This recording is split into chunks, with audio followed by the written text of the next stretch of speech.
Hi everyone, so in this video we move to the random variable and specifically the discrete one where our random variable can take specific values. Now what is a random variable? Actually is simply a function, and what does this function do? Actually it maps the outcome of a random experiment from the sample space omega to a real number. So the random variable assigns a numerical value to each physical outcome. Let's see an example here. When we toss a fair coin twice, the definition of x, which is our random variable, is mapping the mapping that counts the number of heads. We are interested in the number of heads after tossing a fair coin twice. So how it works exactly?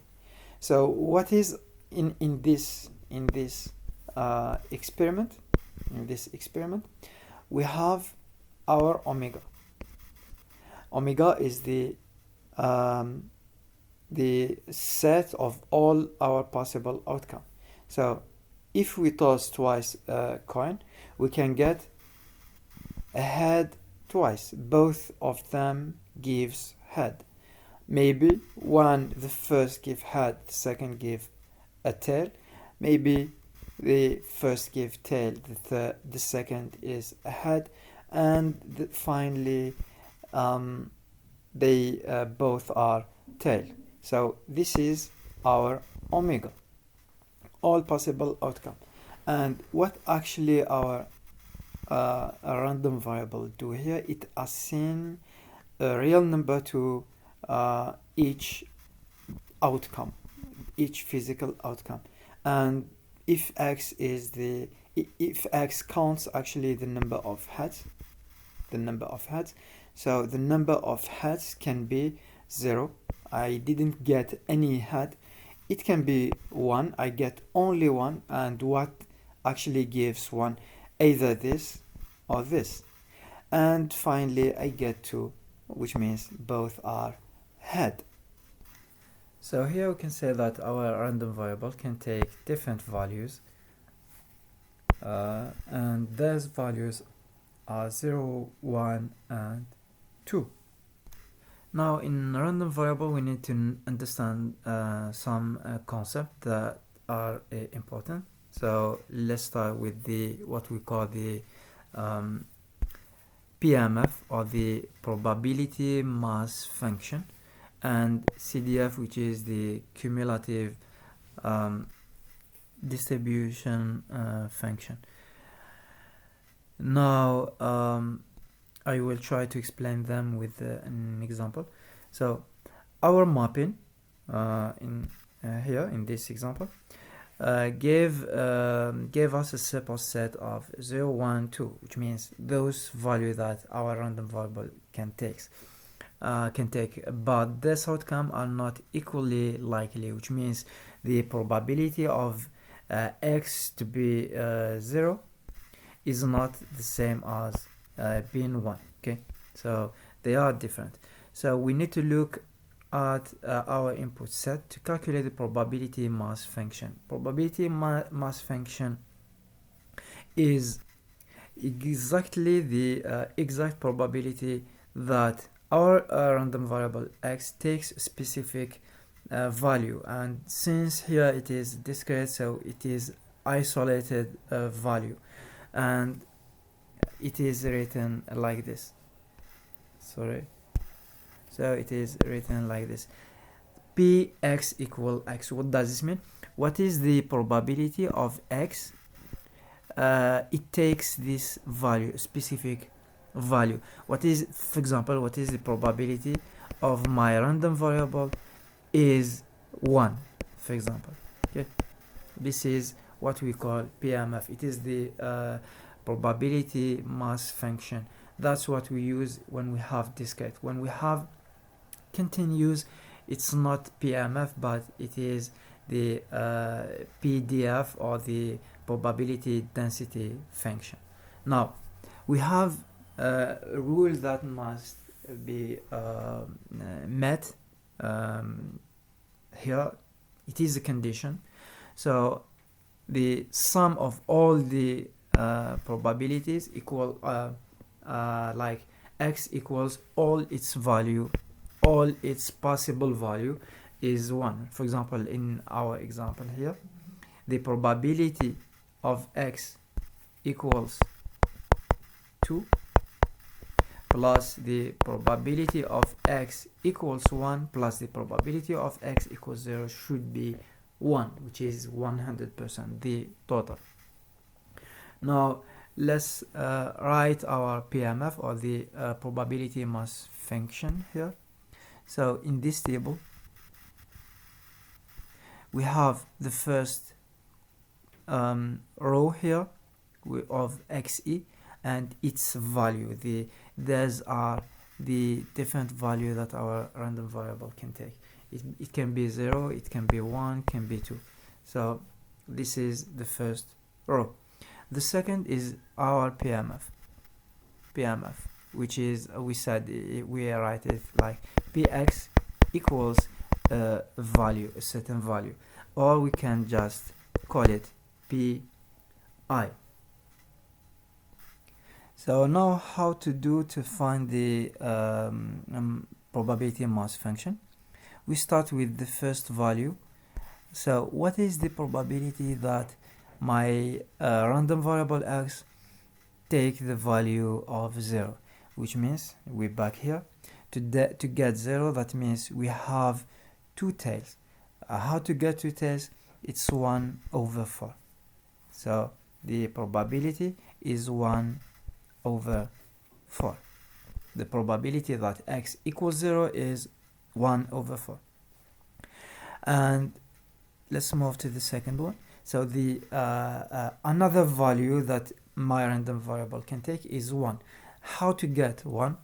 That means I have 1 head. How to get 1 head? Either the first is head, second tail, or the first is tail, second is a head. So I have 2 favorable outcome here divided by 4, which is the total. So it is 2 over 4.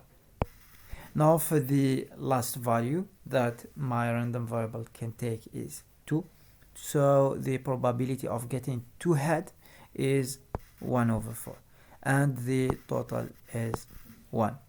Now, you know, this is the probability mass function, which is the exact probability that the random variable can take a specific value. Specific value can be 0, can be 1, can be 2. Now let's see the CDF. So the cumulative distribution function gives the accumulated probability that a random variable takes a value less than or equal to x. And how we write this cumulative? So this is the notation. F, big F actually, of x is P of x is if the PMF says Px equal x, here it is less than or equal a specific value. So for example, in the same example, the probability, we call it Fx, which is actually P here, not F, P equals P of x is smaller or less than a specific value, less or equal specific value. Let's start with the first value here. So what is the probability that my x is 0 or less than 0? It is the same thing as this. So we always start with the same value as here. It is exactly like we did in the descriptive statistics with the less than cumulative frequency, the same thing. So what is the probability? It is less than or equal 1. We add this to this, so we get 3 over 4. Then we add this to this, we get 4 over 4. In the end we get 1, which is the total actually. So in the end the last value must be 1. So here the question is, what is the probability that I get a number that equals to or less?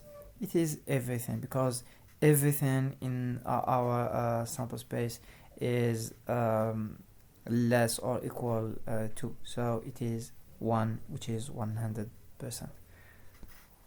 So since fx here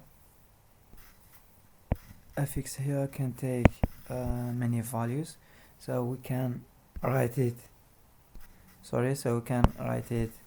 this way. Fx, our cumulative distribution function, can have a different value. In this case, for example, it can be 0 when fx is 0, when our x is less than 0.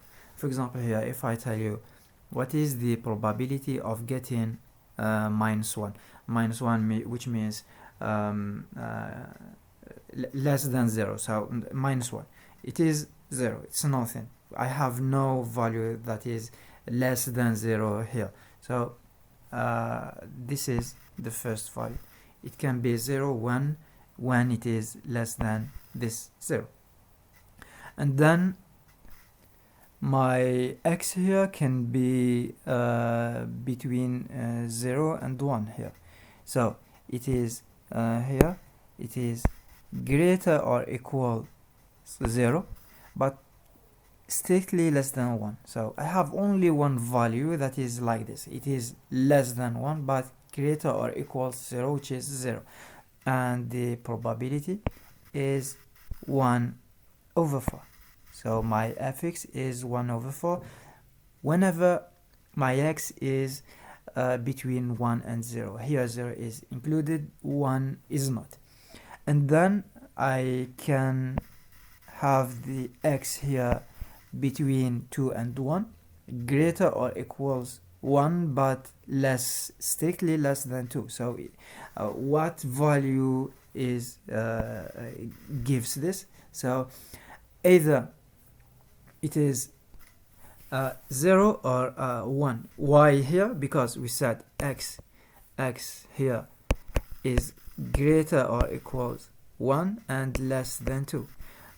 What is the value here? 2 is not included. It is greater or equals 1, so we have 1. We have only 1 here, only 1. But when we say f1, it means it's like we say px is smaller or equal 1. So what value are less or equals 1? We have 0 and we have 1. So this 1 over 4 for 0 plus, or this 1 over 4 plus 2 over 4, then we get 3 over 4. So this is the cumulative. So the result is 3 over 4. And here finally the value of fx is 1 for any value of x which is greater or equals 2. And let's see what does this mean. If x is greater or equals to, that means it is 2. It can be 3, it can be 4, it can be 5, or any number that is from 2 to the infinity. So for example, what is f3 actually? It is p of x is less than or equals 3. What are the value of x that are less or equals than 3? We have 0, 1, 2. All my values here that my random variable can take are below 3, are below 4, are below 5, are below or equals to. So if x is greater or equals to the fx, our fx is simply 100%.